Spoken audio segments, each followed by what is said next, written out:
Welcome to the Waterloo podcast. My name is Martin Aaron. Since the year 2000, I've been building a database of the British Army in Waterloo. By compiling original records from the Public Record Office and Regimental Archives, I've gathered information about each of the 33,000 British combatants in 1815. This podcast series examines that data.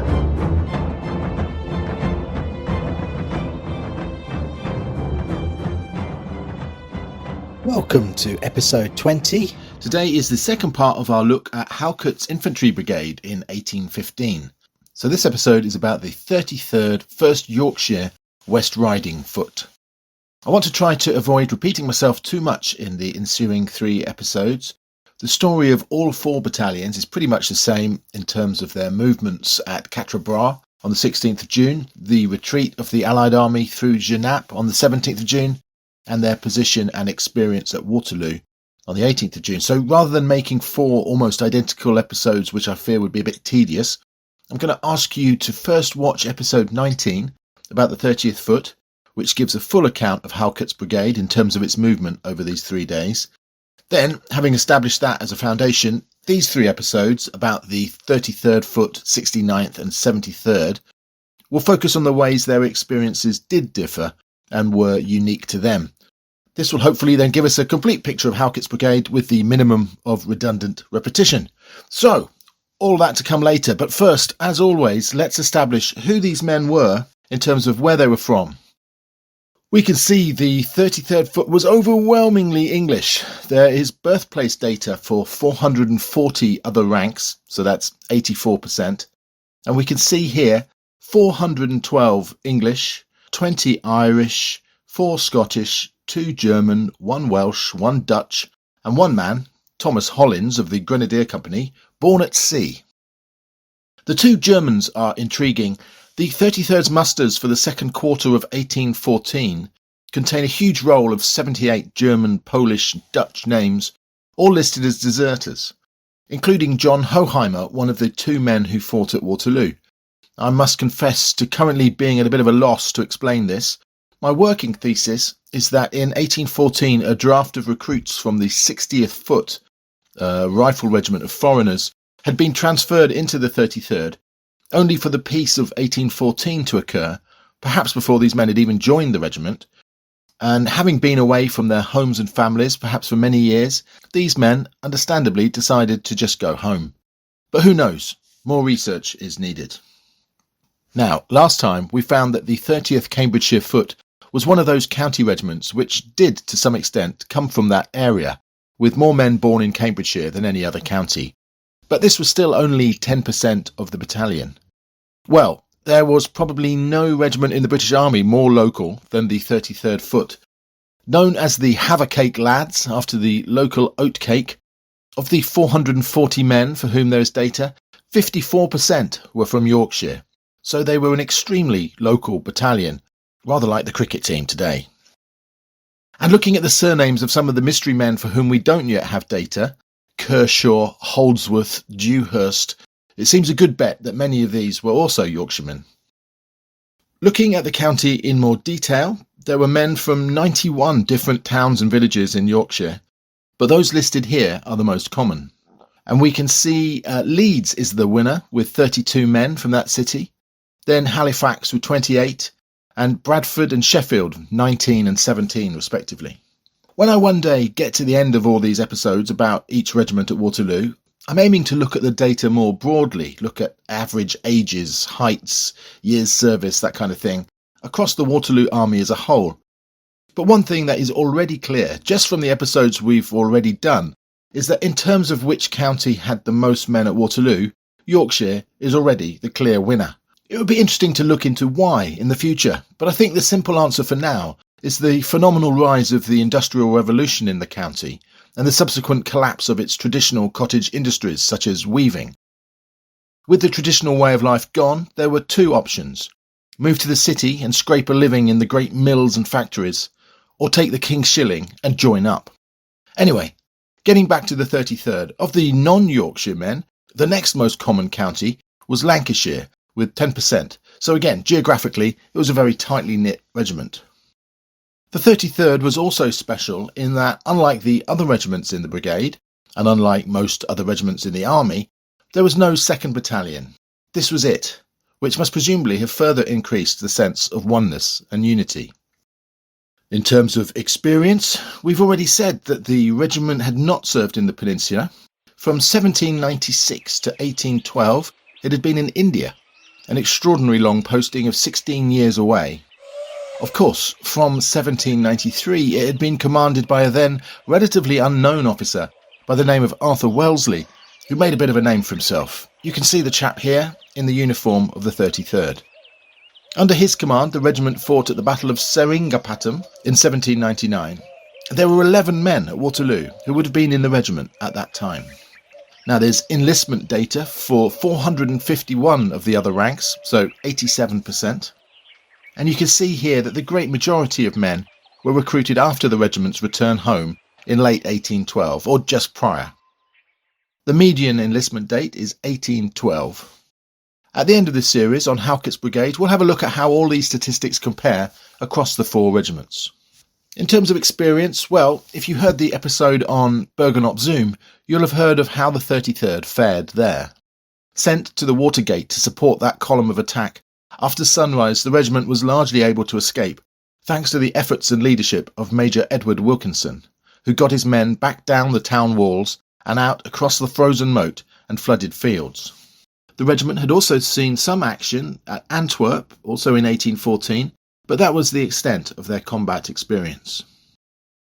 In terms of age, I only have data for 239 of the men, a disappointing 46%, but I live in hope that there's a dusty regimental ledger out there somewhere. I'll keep on searching and trying to fill in the missing info, but for what it's worth, the most common birth date was 1794, meaning 21 years old at Waterloo, with a median birth date of 1792, meaning age 23.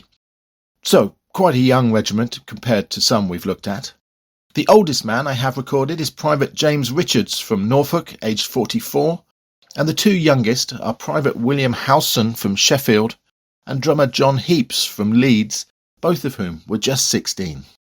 One final thing to say before we move on is that I list 517 other ranks of the 33rd, and this is probably a more accurate number in terms of men who are actually in combat than almost any other regiment at Waterloo.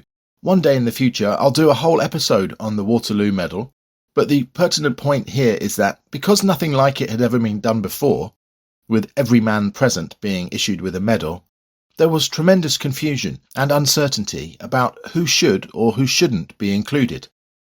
Some regiments included only those men in action, while others included rear echelon troops.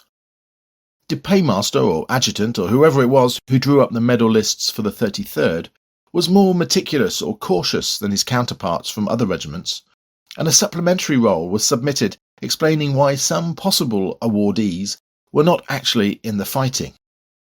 These number around 90 men, some of whom were eventually listed as Waterloo men, and some of whom were not. The range of reasons why these men's eligibility was in doubt include on ammunition guard, on commissary guard, orderly in the regimental hospital, batman or servant to Lieutenant so-and-so, and some are merely listed as plain not in action.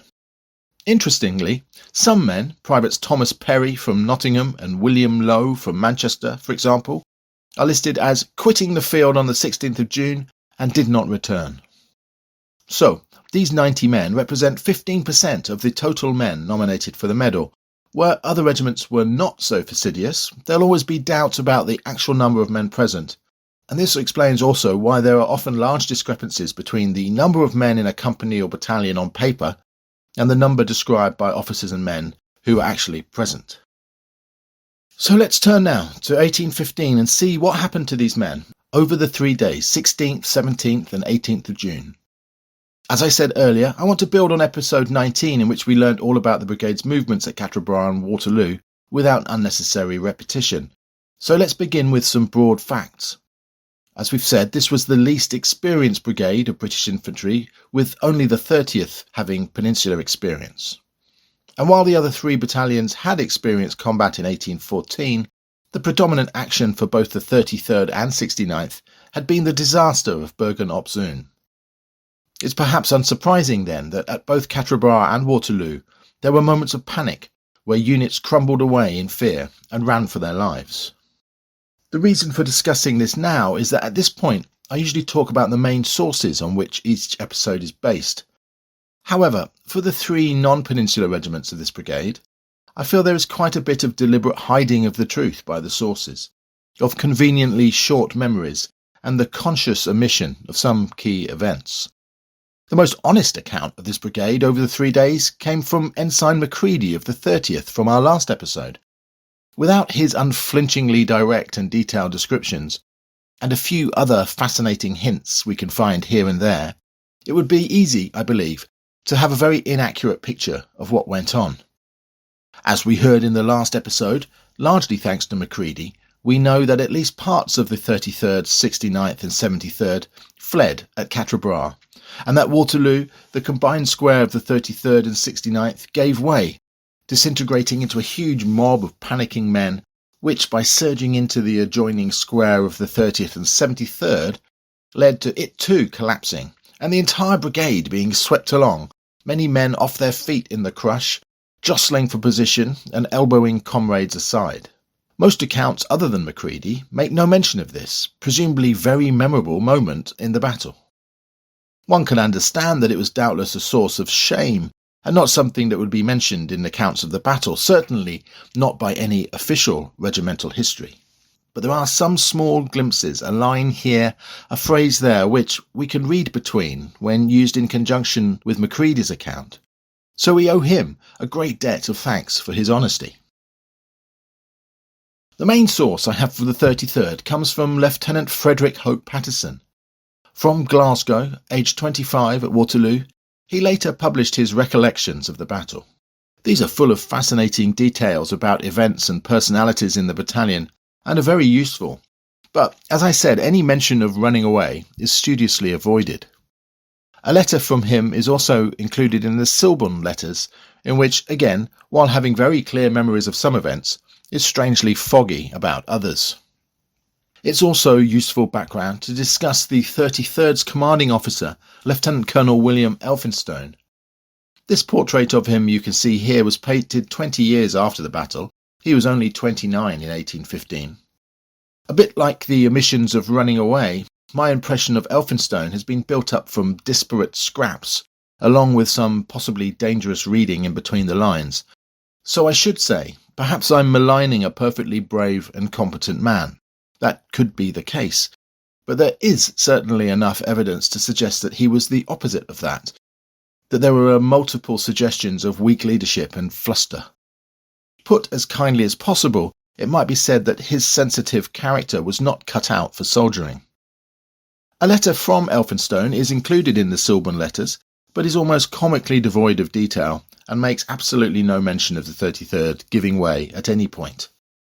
We'll come back to both Patterson and Elphinstone later on to find out what became of them. Now, let's join the regiment on its way to Quatre Bras. During the frantic march there, Lieutenant Patterson recalls meeting one of his friends, Lieutenant John Boyce from Queen's County, who had a morbid premonition. I came into contact with my friend, Lieutenant Boyce, whose countenance wore an unusual expression of anxiety. He addressed me in his ordinary friendly manner, saying, "Pat, I feel certain I shall be killed." I rebuked him for indulging such a feeling. He was one of the first officers killed. Boyce had always shown himself in action, a brave soldier.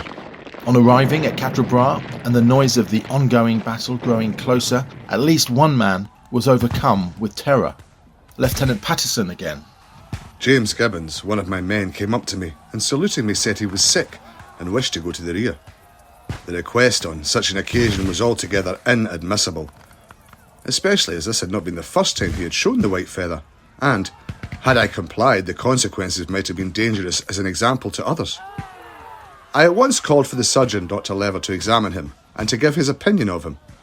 The doctor felt his pulse and told him there was nothing wrong with him and that he must return to the ranks at once. Before enlisting, Gibbons had been a journeyman hairdresser and had become very useful in shaving, hair-cutting and setting the razors of officers. Poor fellow.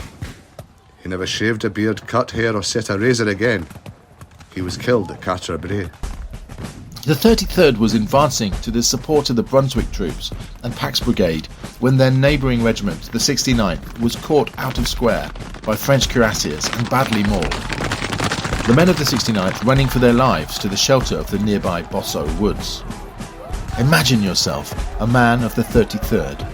Since enlisting, your only real experience of a major engagement was the previous year when you ran this way and that within the dark bastions and harbour of Bergen-op-Zoom.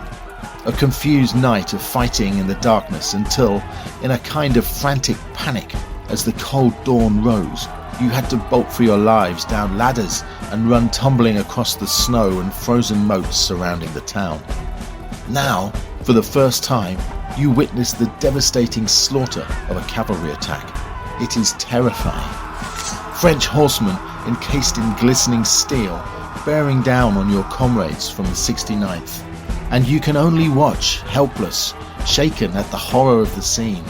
Petrified men dropping their muskets, caps and packs, and sprinting through towering crops, cutting furrows through the 6-foot rye, as the French swords, in pursuit, rained down terrible hacking blows, lopping off the crowns of skulls, severing fingers and hands held up to ward off the blades.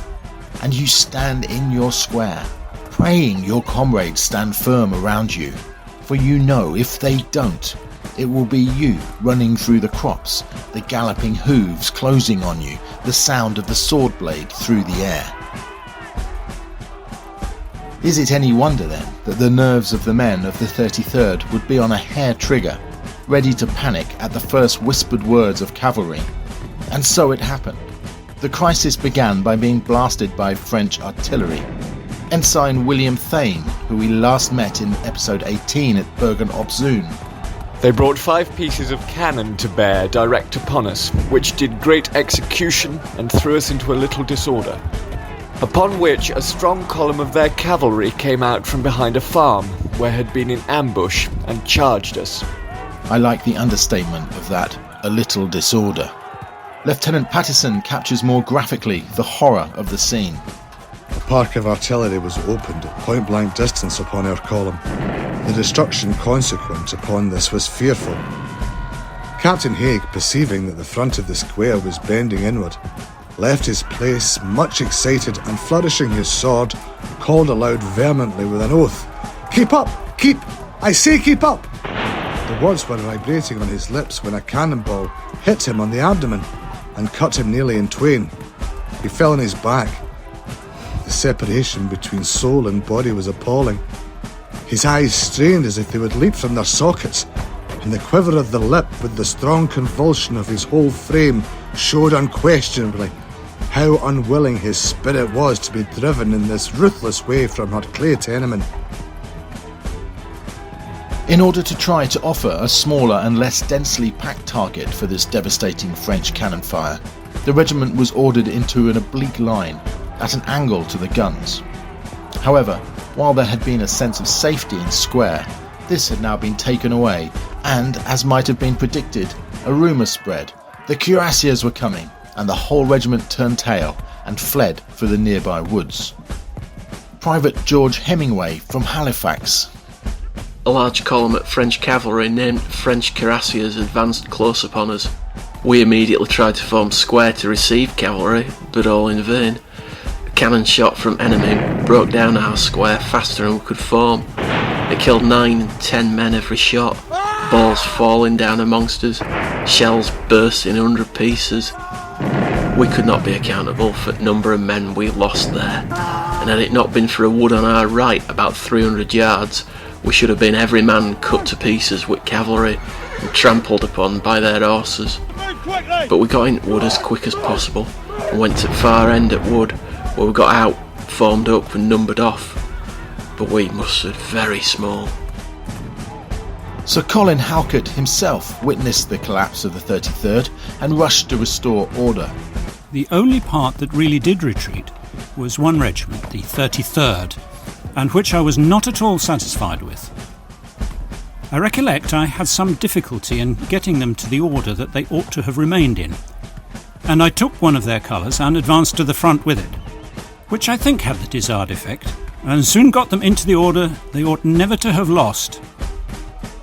Halkett's singling out of the 33rd is rather unfair, as the 73rd also ran for the woods, and the 69th, unsurprisingly considering they'd been scattered by the French cuirassiers, ran for their lives all the way back to the hamlet of Quatre Bras. That phrase of Halkett's, "get them into the order they ought never to have lost," seems to me a rather damning reference to Lieutenant Colonel Elphinstone.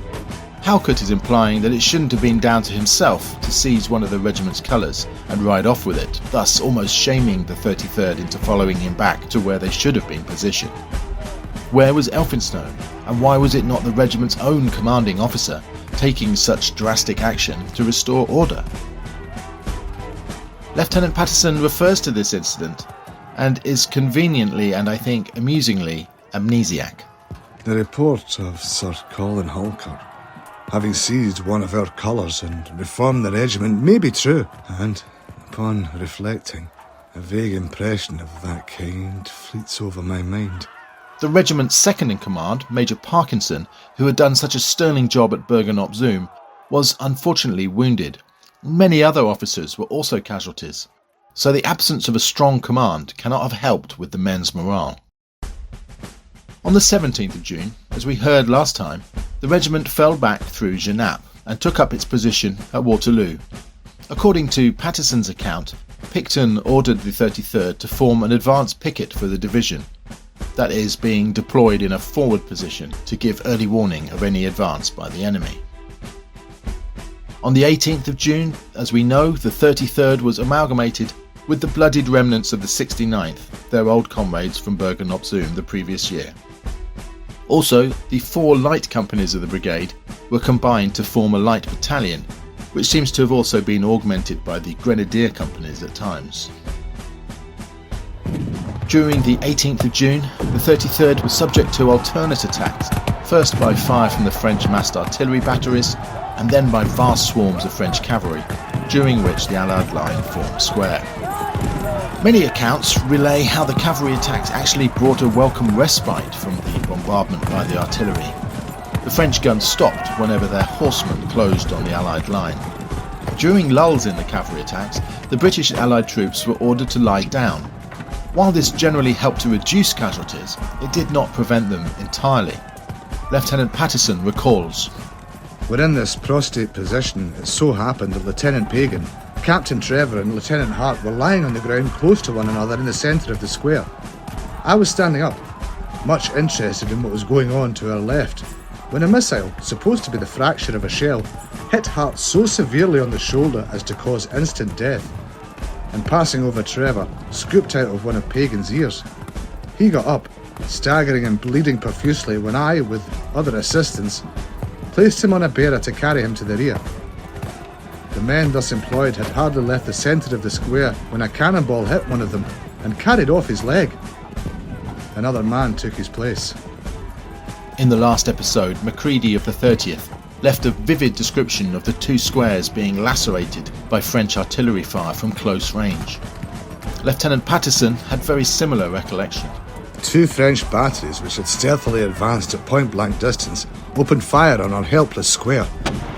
At this juncture, Lieutenant Arthur Gore, one of the Grenadier Company, who was standing close by me, an exceedingly handsome young man like Saul from his shoulders and upwards, was higher up than any of his compeers, was hit by a cannonball and his brains bespattered the shackles of the officers near him. In the twinkling of an eye, he fell like a stately oak from the last blow of the hewer, a lifeless corpse on his mother's earth.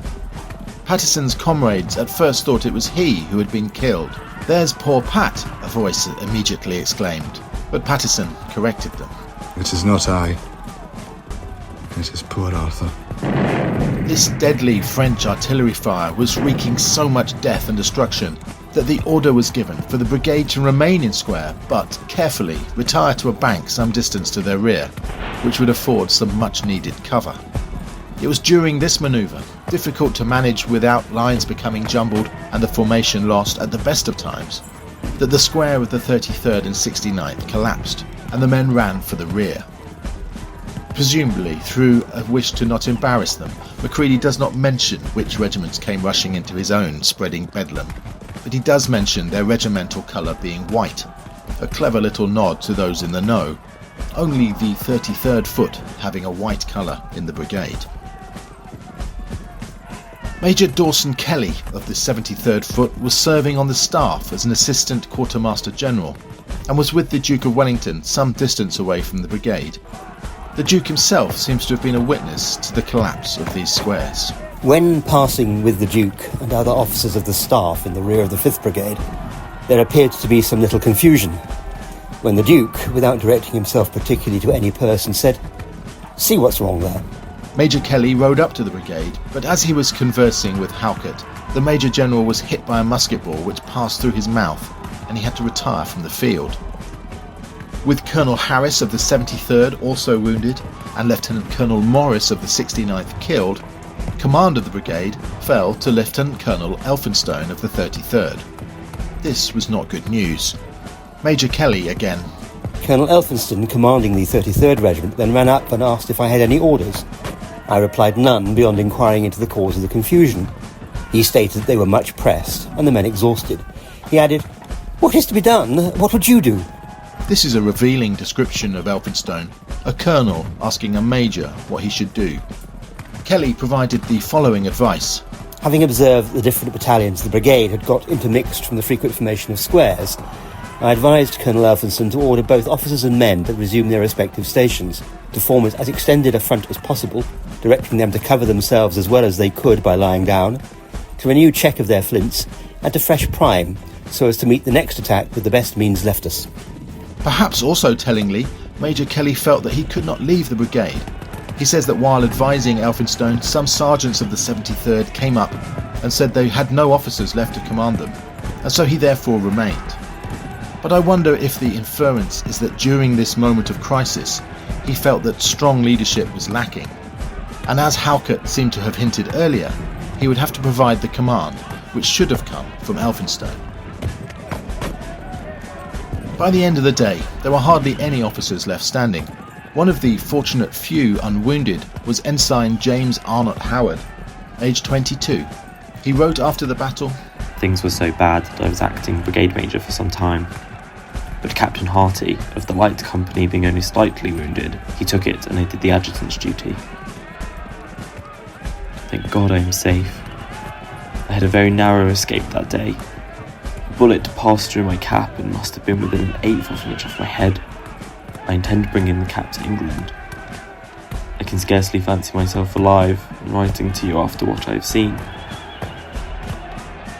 The regiment suffered severe casualties across the 2 days, evidence that, whatever lapses in cohesion there may or may not have been, the 33rd fought extremely bravely in the face of devastating fire. It lost 1 captain and 6 lieutenants killed, a very high number, and 15 other officers wounded. Of the 517 other ranks, 70 were killed or later died of wounds, with 149 wounded, a total of 43%. If we just look at the regiment's corporals as an example, out of 27 men, 16 were casualties. James Holroyd and James Bolton killed at Quatre Bras, James Johnson and Charles Nix at Waterloo. Then these 12 men here were wounded. Colour Sergeant Andrew Wood and 5 of the regiment's drummers were taken prisoner. Presumably this happened at Quatre Bras or during the retreat on the 17th. It's hard to see how they could have been captured at Waterloo. All 6 returned to the regiment in September 1815. One can only wonder what ordeals they'd been through. Now let's look at each of the regiment's 10 companies. I'll show the statistics here, but I'm not going to read them all out. Number 1 company, 40% casualties. Being the Grenadier Company, it contained the senior NCOs, including Drum Major John Crutchfield, a sandy-haired Irishman from Carrickmacross in County Monaghan. It was unusual for drum majors to be wounded, usually being safely in the rear. Of the 15 present in the British Army at Waterloo, only 2 were wounded. This man and the drum major of the 14th Foot. Number 2 Company, 42% casualties. The description of wounds can often provide tantalising extra insights into the fighting in 1815. Private James Atkinson of this company was wounded by a lance at Quatre Bras. Now, I've never read of this brigade being attacked by lancers on the 16th of June, so this is intriguing. Number 3 company, 71% casualties. What on earth happened to this company? One can assume it stood very much in the line of fire. So far, in the infantry regiments we've looked at, only one company of the 79th Cameron Highlanders suffered a worse percentage of casualties. 9 of the fatalities are listed as killed on the 18th of June. Perhaps their section of the square bore the brunt of the withering artillery fire that caused so much havoc. The wounds of some of the men seem to support this. For example, Private John Bastow from Bradford lost the motion of 2 fingers by the splinter of a shell. Number 4 company, 50% casualties. 2 corporals killed in this company, one of them being Charles Frederick Nix, one of the few foreign recruits who hadn't deserted in 1814. He was from Kiel in what was then the German Duchy of Holstein. Sergeant John Gibson, previously wounded in the arm at Bergen, was wounded again, this time in the head at Quatre Bras.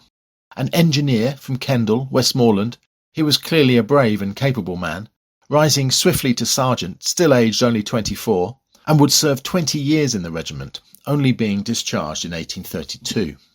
Number 5 company. This company suffered the lightest casualties with a 26%, but still a very heavy rate. Corporal John Whitaker of this company was further promoted to sergeant, but was then court-martialed and reduced back down to private for allowing an improper woman to be in barracks. Number 5 company was also home to the other German in action with the regiment, Private John Hoheimer from Lübeck. He was wounded at Waterloo. Number 6 company, 41% casualties. Private David Maxfield of this company is a good example of the kind of common quandary facing researchers. On the June 1815 muster, he's listed as absent wounded, but on the medal roll, he is listed as quitted the field without leave on 16th of June. So 2 options. He ran away at Quatre Bras and was listed wounded in error, or was wounded and incorrectly listed on the medal document as run away. Unfortunately impossible to know at this point. Further digging to be done. What we know for certain is that he was 28, from Newcastle, and had already been wounded at Bergen op Zoom. Number 7 company, 41% casualties. In 1871, the Sheffield Daily Telegraph reported the curious case of 2 old Waterloo men of the 33rd dying on the same day, the 22nd of August. From this company, the Private George Priestley, a Bradford man, who died at Wibsey, aged 88, and Jonathan Haig of the Light Company, born in the village of Tankersley, who died aged 83. Number 8 company, 32% casualties. Some severe wounds in this company. Both Privates James Cowell from Cambridge and James Denton from Halifax had their right legs amputated. Both men were just 21. Number 9 company, 47% casualties. This was the company of James Gibson, the hairdresser killed at Quatre Bras, who'd asked to be excused. From Whitchurch in Shropshire, his pay balance was paid to his widow, Mary. And number 10 company, the Light Company, 41% casualties. We met Private Moses Wise, aged 20, from Henley in Oxfordshire, in our episode on Bergen op Zoom, where he was wounded. We saw this sketch of his Waterloo wound, drawn while a patient in the Elizabeth Hospital in Brussels. His case was one of many recorded by surgeons Thompson and Somerville and are held by Edinburgh University Library. The diagrams are accompanied by case notes from which often tiny but fascinating details of the battle can be gleaned, and they give a harrowing insight into the realities of being wounded in this age. Moses Wise was wounded on the 16th of June, about 1.5 inches above the left superciliary ridge or centre of left protrudence, by a musket ball which fractured the bone and depressed it into the cerebrum 1.5 inches in diameter, just as if a hammer had been struck against that part. The cerebrum protruded through the fragments of bone. I saw him first early on the morning of the 17th, lying at the farmhouse at Knapp, at which time he had received no surgical aid, was perfectly senseless, pupils dilated, bleeding gently at the nose, and apparently had bled considerably from the wound. An intriguing mention there of wounded from Quatre Bras being laid out and tended in a farmhouse at Genappe. I wonder where that was. There follows a gruesome account of the medical treatment given to poor Moses Wise, most of which undoubtedly did him far more harm than good. Constant bleeding, blistering, emetics and so forth. Yet despite all of this, he survived. He was discharged in 1816 due to his wound and worked as a gardener at Rotherfield Grays, living to 1851 when he died and was buried in his native Henley. Joining Moses Wise in the Elizabeth Hospital in Brussels was Lieutenant Samuel Pagan, an Edinburgh man who we last heard of being carried from the battlefield, a fragment of shell or shot having sliced off his ear. He wrote to his mother the next day. Yesterday I was not so lucky. A cannonball having grazed the side of my head and left my ear hanging by a thread. There is not the slightest danger, however. I feel today almost perfectly well and have eaten a capital breakfast. Extraordinarily, we have a sketch seen here of Lieutenant Pagan's wound. The accompanying surgeon's notes include the unsurprising observation, He suffers much from headache. After Waterloo, the battalion briefly served in the Army of Occupation before being sent home in December 1815. They were stationed in Sunderland, where, in 1816, 56 Waterloo men were discharged, 38 of them due to their Quatre Bras or Waterloo wounds. In 1821, the regiment was sent to Jamaica. We've heard already in previous episodes that being posted to the East Indies was often tantamount to a death sentence. Well, the 33rd were, sadly, to learn that the same was true of the West Indies. 53 Waterloo men died of sickness during this posting, half within the first 2 years. Remember, these were just the Waterloo men. The number overall in the regiment was 10 times larger, and the regimental history states that in their 10 years in the West Indies, the regiment lost 560 men to illness and disease. Now let's have a quick look at what became of the 33rd's commanding officer, William Keith Elphinstone. Well, I'm sure many of you listening know the answer to that. He was made a companion of the Bath for Waterloo and later served as an aide-de-camp to King George IV. Interestingly, he perhaps overlapped in this role, or maybe even took over from, Colonel Augustus Quentin, the subject of episode 15 of this podcast. As was the way, Elphinstone rose to be Major General, and in 1837 should have been enjoying retirement on half pay. However, debts led to him seeking active service, and now, infamously, he was in 1840 appointed to command the Kabul garrison in Afghanistan. There isn't time to go into detail. Maybe we can return to it another day. But in this role, Elphinstone, through fatal inaction and dithering, oversaw probably the greatest catastrophe in the British Army's history, with over 16,000 troops and civilians losing their lives in the retreat from Kabul in 1842. These included William Thane, the ensign and adjutant who we heard from both earlier in this episode and at Bergen-op-Zoom. He was serving as an ADC on the staff and was killed in action at Jugdulluk Pass on the 12th of January. Elphinstone got him killed in the end. Elphinstone himself died of illness while a captive. It's not my area of expertise, but my understanding is that he would have faced a court-martial for his lack of leadership had he lived. When news of the disaster reached home, the nation was shocked and appalled. Within a few days of the news breaking, an extraordinary letter was published by the Morning Advertiser. It purportedly came from an old Waterloo soldier who, while not in the 33rd, had been part of the brigade. Signed T.M., the author was almost certainly Private Thomas Morris of the 73rd Foot, and we'll be hearing a lot more from him and his memoirs when we come to look at that regiment. The reason for his letter was to point out that the disastrous news from Kabul would come as little surprise to men of the 5th Brigade from 1815. He accuses Elphinstone of a lack of valour in the field and of being cruel and unpopular with his men. The first accusation is that when the square of the 33rd and 69th collapsed, Elphinstone ran to the shelter of a nearby square of the Foot Guards rather than rally his men. The first attack made upon us was by a large body of French cuirassiers, when, of course, we formed a square. The square, commanded by Colonel Elphinstone, contained the 33rd and the 69th, and whether it was through any fault of the colonel or men I am not prepared to say, but the fact is they were put into some confusion and compelled to retire. The gallant colonel, however, instead of endeavouring to rally them, made the best of his way to the next square on his right, the Foot Guards, and reported to the officer commanding that his regiment had deserted him. The reply of the colonel of the guards, as I have been informed, was to the following effect: "For shame, colonel, go and do your duty, or must I report your conduct to the Duke?" Morris goes on to describe the march to Paris following the battle, where the men of the brigade engaged in a bit of mockery. He says there were frequent allusions of the men in reference to his cowardice, not confined to secret whisperings, but banded about from front to rear. Sometimes one of the men would call out, "3 guesses for the cowardly colonel. When you guess right, I'll whistle." This would be followed by men calling out the names of various colonels. "Colonel Hamilton?" To which the reply would come, "No," until someone would call out, "Colonel Elphinstone?" and everyone would whistle and laugh. During these long marches, according to Morris, Elphinstone, stung by the mockery, acted quite the martinet, not allowing breaks and flogging men who fell out exhausted.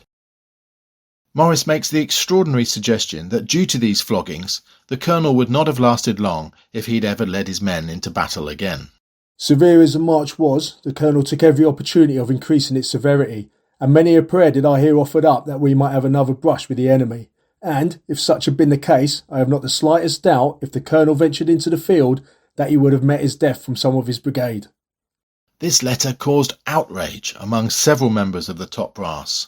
Whatever Elphinstone's faults and failings, it was simply outrageous for a gentleman's name to be besmirched in this manner, especially by an oik from the ranks. Sir Colin Halkett was not having any of it. A few days later, the newspaper published his response. "I am warranted in stating that there is no ground at all for the assertions made against the conduct of Major General Elphinstone. On the contrary, his behaviour was in every respect that of a gallant officer. I did not accompany the division on its march to Paris, but in consequence of the Major of Brigade having been killed, and there being no staff officer with the 5th Brigade, I ordered my senior aide-de-camp, Captain Marshall, to accompany Major General Elphinstone, on whom the command had devolved, and on the captain's return to me at Brussels, his report was entirely favourable to Major General Elphinstone. I beg, therefore, distinctly to state that the allegations in the letter of T.M. as to what occurred during the battle are false and ungrounded, and of what is stated to have taken place during the march to Paris, I never heard one word until the publication in your paper of Thursday last was brought to my attention." But Morris would not pipe down, and a second letter was published in which he, in turn, replied to Halkett's letter. In this, he respectfully pointed out that it would be perfectly feasible that Halkett had not witnessed anything untoward, because Halkett was, at that time, taking shelter within the square of the 30th and 73rd Foot. Furthermore, the alleged act of cowardice on the part of Colonel Elphinstone was reported by some of his own men when what was left of the brigade mustered the following morning, and as I accompanied them on the line of march to Paris, I do most solemnly swear that the whole of my statement in reference to what took place subsequent to the 18th is literally and strictly true, without the slightest colouring. I believe there are others that recollect the circumstances and will be ready to support me, although constituted as the army at present is, I do not expect any person bearing a commission will collaborate in my statement. At all events, I beg to assure you, sir, that I am too proud of my former connection with the services and too jealous of its honour and reputation to make so serious an accusation against one of its officers if I did not believe that it was in strict accordance with the truth. Perhaps another indication of Elphinstone's lack of command, if any more is needed, is just to observe that the number of court-martials in the 33rd during this period was relatively high. While most British regiments at Waterloo would expect to have a dozen or less court-martials during a 6-month period, the 33rd had enough to necessitate a piece of paper in the records which could be folded out in order to fit on all the names. You can see the fold in the paper here. Privates John Whitehead, John Platts and Edward Pickles, all from No. 9 Company, were court-martialed for plundering a local inhabitant's shop in November 1815. Platts and Pickles were acquitted, with Whitehead seemingly owning up and taking the blame, for which he received 300 lashes. Private James Ogden, drunk on duty, 100 lashes and received them all. Drummer John Booth of No. 3 Company was sentenced to 200 lashes and received 172 for riotous conduct and striking Sergeant John Gibson, and so on. Some men continued to get into drunken punch-ups even after leaving the army.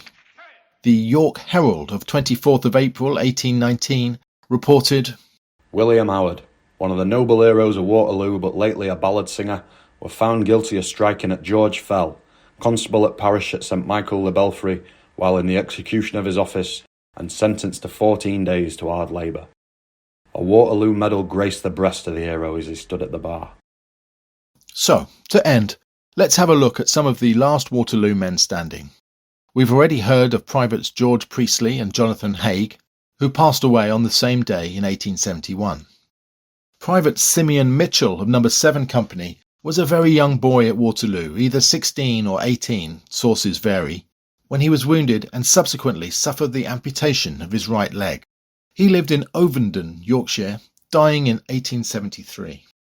Corporal George Maiden from the village of Skelmanthorpe lived until 1875, dying in Curson Street, Nottingham, aged 84. And a few months later, our main source, Frederick Hope Patterson. He lived a long life, but not one of great financial success. On leaving the army, he became a commission merchant, someone who puts up the funding for trade, but was declared bankrupt on at least 4 occasions. He died in his native Glasgow, aged 85, leaving over £900 in debts. 2 men lived into the 1880s, and sadly both ended their days in their local workhouse. Private Edward Esther of No. 4 Company from Bray in Berkshire died in the workhouse at Maidenhead in 1883, aged 92, while Corporal John Ambler of No. 6 Company from Northerham ended his days in the Halifax Union Workhouse in 1885, aged 89. That this man was very likely the last Waterloo man of the 33rd standing is made remarkable by the fact that in 1826, while stationed at the depot at Boyle, County Roscommon, he had slit his own throat in an act of mania. He survived, but was discharged. The mania, it was noted, could only be attributed to the effects of service in a tropical climate, there being nothing previously to suggest insanity. That brings us to the end of this episode. Many thanks for listening. I hope you found it interesting. Please click on the subscribe button if you haven't already. Enormous thanks, as always, to the kind volunteers who read the extracts. I really do appreciate your help. Next week, we'll be on to part 3, when we'll look at the 69th South Lincolnshire Foot. Until then, thanks again.